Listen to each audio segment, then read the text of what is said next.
fagaatullee karaani na hiddiite summii jaalalaani boqannaa siif dhabdee koosamuuni siifin hima onnee kootirraa waadaa siif galeen diigu ardhaa miilaan deemee fagaachuu mala jibban beeytu onneen jaalalaa namnis waan fedhee haa odeessu jaalala siif qabuun xiqqeessu jaalala siif qabuun xiqqeessu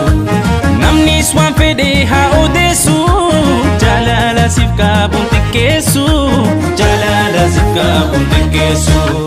sumaaf na daawwatti onneeni yaa habiibti narraan fagaatini fagaatini hoggayyuu ani siifin aada kennaa rabbi koo anaaf qooda anaaf qooda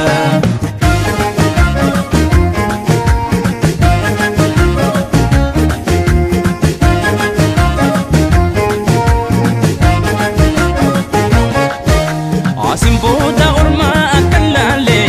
jaalala kee homtuu si madaalle hangan jiru lubbuun addunyaarra siifan kenna yeroo kan komaara ansif seene kana waada jaalala nan jiraachuu barbaada ansif seene kana waada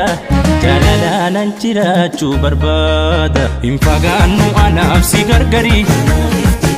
jaalala jiraanna argaa bori waadaa keen balleessu ani baari wajjin jiraannan baanu gargari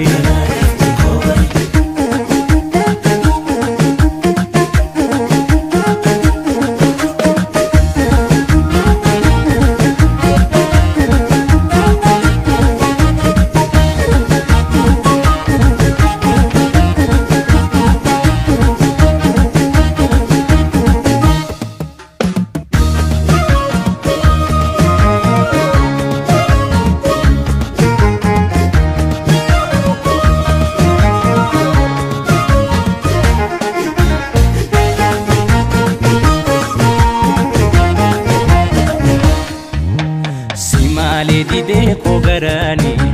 hangam fagaatullee karaani na hiddiite summii jaalalaani boqannaa siif dhabdee koosamuuni siifin hima onnee kootirraa waadaa siif galeen diigu ardhaa miilaan deemee fagaachuu mala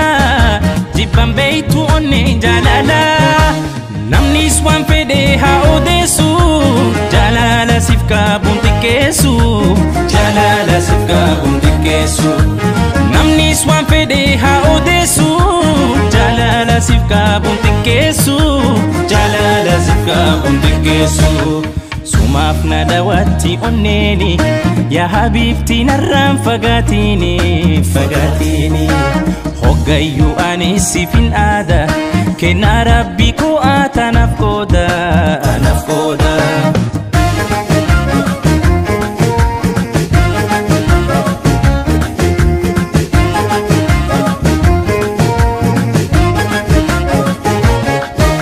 mararsiitu too haadha kiloole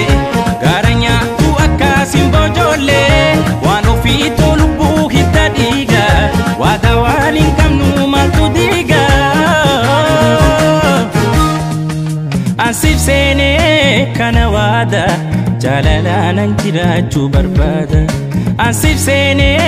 kana waada jaalala nan jiraachuu barbaada hin fagaannu anaaf si gargari jaalala jiraanna argaa bori waadaa keen balleessu ani baari wajjin jiraannan baanu